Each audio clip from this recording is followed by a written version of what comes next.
Banyak orang yang mandi dengan cara gitu-gitu aja, sehingga membuat bosan dan tak heran sebagian orang ada yang malas mandi. Nah, kali ini saya akan membahas seputar mandi bersama Dr. Juli Raharja, spesialis kulit dan kelamin.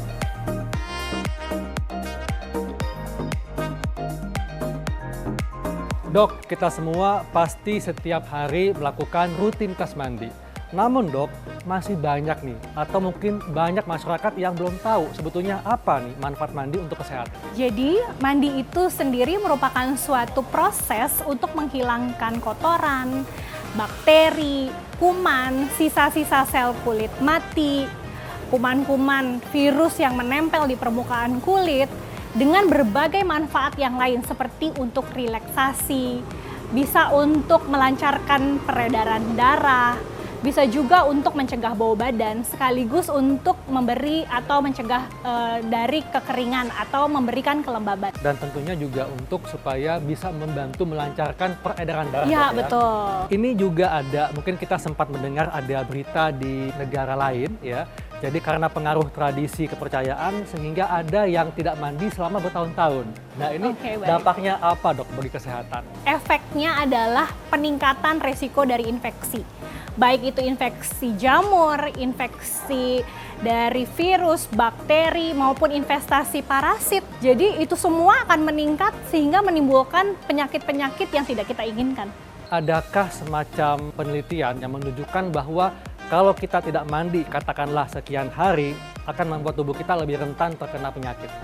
Sebenarnya tidak ada aturan yang mengikat, dok. Gitu. Tetapi memang dikatakan bahwa tergantung dari keadaan masing-masing orang.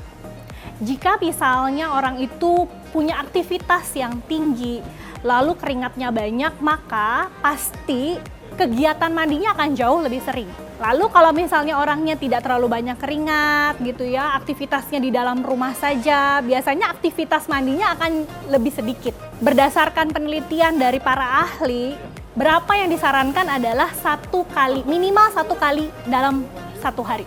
Oke, jadi kita minimal mandi 1 kali sehari dok ya. Ini juga mungkin masyarakat taunya kalau mandi gerakannya itu aja. Jadi membuat bosan, bahkan ada yang jadinya malah males mandi.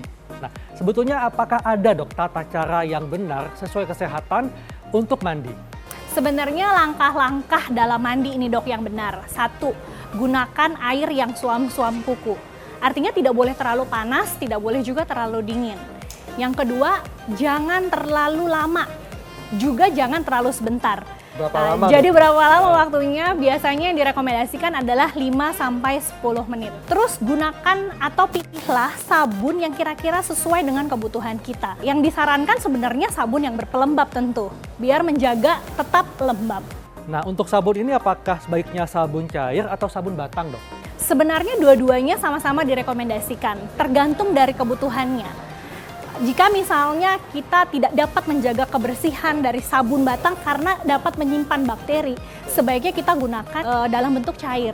Ketika kita mandi, tata caranya dok, apakah harus dibersihkan? Bagaimana cara kita membersihkan sela-sela jari kita? Apakah mesti setiap hari, setiap mandi kita harus bersihkan lipatan-lipatan kulit atau bagaimana? Betul.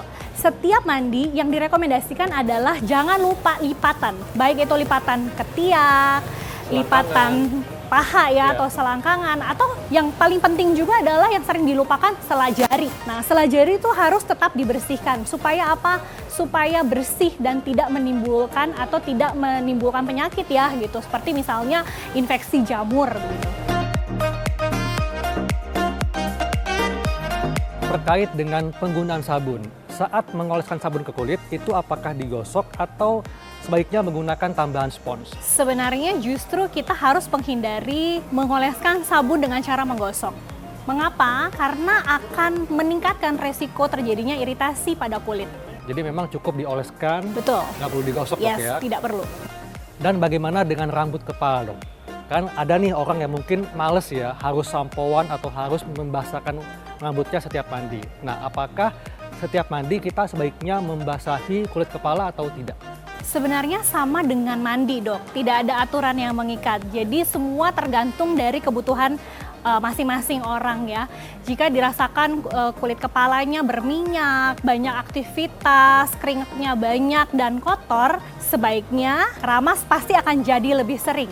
Begitu ya. Tapi rata-rata berapa sih berdasarkan penelitian? Biasanya 2-3 hari sekali. Berikutnya banyak nih fakta mitos terkait mandi yang diyakini masyarakat. Yang pertama dok, kalau mandi dalam kondisi tubuh berkeringat itu bisa menyebabkan terjadinya panu. Ini fakta atau mitos? Itu mitos. Jadi sebenarnya mandi itu justru tujuannya adalah untuk menghilangkan kotoran-kotoran gitu ya, kuman-kuman yang berada pada permukaan kulit. Justru kalau nggak mandi malah terjadi panu. Betul. Begitu. Jadi malah mencegah panu dok ya? Betul. Yang kedua dok, ini yang cukup banyak diyakini masyarakat. Mandi malam bisa menyebabkan rematik. Ini fakta atau mitos? Itu mitos. Jadi pada kenyataannya sebenarnya suhu dingin itu yang dapat menyebabkan reaksi yang lebih nyeri pada orang yang sudah menderita rematik. Tetapi suhu itu sendiri kan sebenarnya bukan karena mandinya ya, tapi karena mungkin suhu ruangannya yang lebih dingin. Ini juga banyak nih diyakini oleh pasangan suami istri ya, apalagi yang baru menikah. Katanya kalau mandi menggunakan air hangat bisa mengganggu kesuburan. Ini fakta atau mitos? Itu mitos. Jadi pada kenyataannya tidak ada satu penelitian manapun yang membandingkan antara penggunaan air dingin maupun air hangat pada kesuburan. Sebenarnya kalau kita mau bicara tentang kesuburan itu banyak faktornya. Salah satunya adalah hormonal, dok. Berikutnya dok, fakta atau mitos kalau mandi menggunakan air pancuran atau shower lebih baik dibandingkan mandi menggunakan air bak? Fakta. Jadi sebenarnya pada air yang di bak itu kan tidak mengalir dok, gitu. Sehingga kalau tidak mengalir mungkin banyak terjadi penimbunan kuman atau pasir-pasir di dalam situ. Oke, jadi intinya penting sekali untuk menguras bak mandi dok. Betul. Ya? Sebagai penutup nih, tips kepada masyarakat supaya masyarakat tahu tentang tata cara mandi dan bisa mendapatkan manfaat dari mandi. Yang pertama, langkah mandi yang tepat adalah 1. Ya, gunakan air yang hangat. Kedua, cukup mandi 5-10 menit. 3, pilihlah sabun yang sesuai dengan kebutuhannya. Yang keempat, jangan pernah lupakan sela-sela dari tubuh kita supaya benar-benar bersih. Lalu berikutnya, jangan terlalu menggosok jika sedang menyabunkan. Dan yang terakhir adalah gunakan pelembab setelah dikeringkan. Oke, jadi intinya adalah pemirsa, jangan sembarangan mandi, tapi lakukan mandi dengan tata cara yang sesuai kesehatan. Nah, demikianlah ulasan tentang mandi. Saya Dr. Hekalan Syari.